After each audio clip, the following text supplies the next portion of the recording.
watching Quad Cities Live. Imagine staying awake for a full 24 hours. Now imagine running for each of those 24 hours. Yeah, well, more than 20 people are signed up to do just that tomorrow morning. Bonnie Bush and Chris Harper with the Cornbelt Running Club are joining us now. Yes, thank you so much, ladies, for being here. So this is quite the unique event.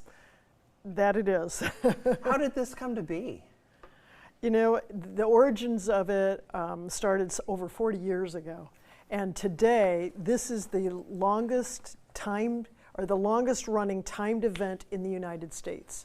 And we do it on a track which is rather unique as well. There's a lot of events that are out there that maybe do a timed event, maybe a 6 or 12, 24, 48 hour, but they may not be putting it on a track. So the track itself is a rather unique experience, I think, to add to this. What's been your feedback from people that have participated in this year after year? Torture. And fun. And fun. Yeah, I was going to say another unique thing, because it is on a track, is that we have volunteers come in and count the laps and track the laps for the runners. And part of their job not only is to track the laps, but to cheer on the runners. So we have a lot of interaction between both sides, and year after year we have runners returning and we have lap counters returning. Yeah, I bet that it's just like such a special thing, and I bet those runners really, like, it is such a big deal to see those volunteers' faces on the sidelines as well.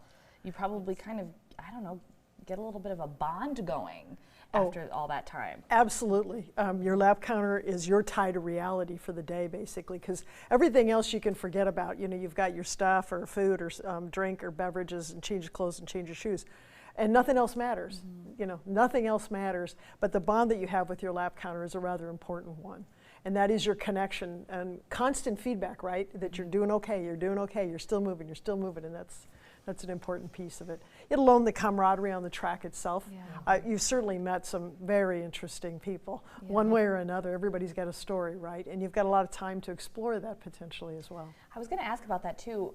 Participants, there are many that are from out of state. Correct? Yes. Yep. So this is something that's just like marked on people's calendars. They're like, this is huge for them. It is. Primarily because the training that leads up to that, of course, the commitment of time that took, but also the weekend of the race itself, and then some recovery time thereafter. So, you know, it's not one of those things that you're going to do every weekend. Although, trust me, there are people that do. But nonetheless, you know, so you really plan for that ahead of time. Sure. Well, talk a little bit about how much of a role the weather plays in all of this, because of course it is a spring event. Is that something you can help us with? Maybe Eric can. Yeah. Okay. People do ask for a lot of favors of our friend Eric, but you know, how much of a factor is that? Obviously, I mean, nobody really loves running in the rain. I don't like to run the Bix in the rain.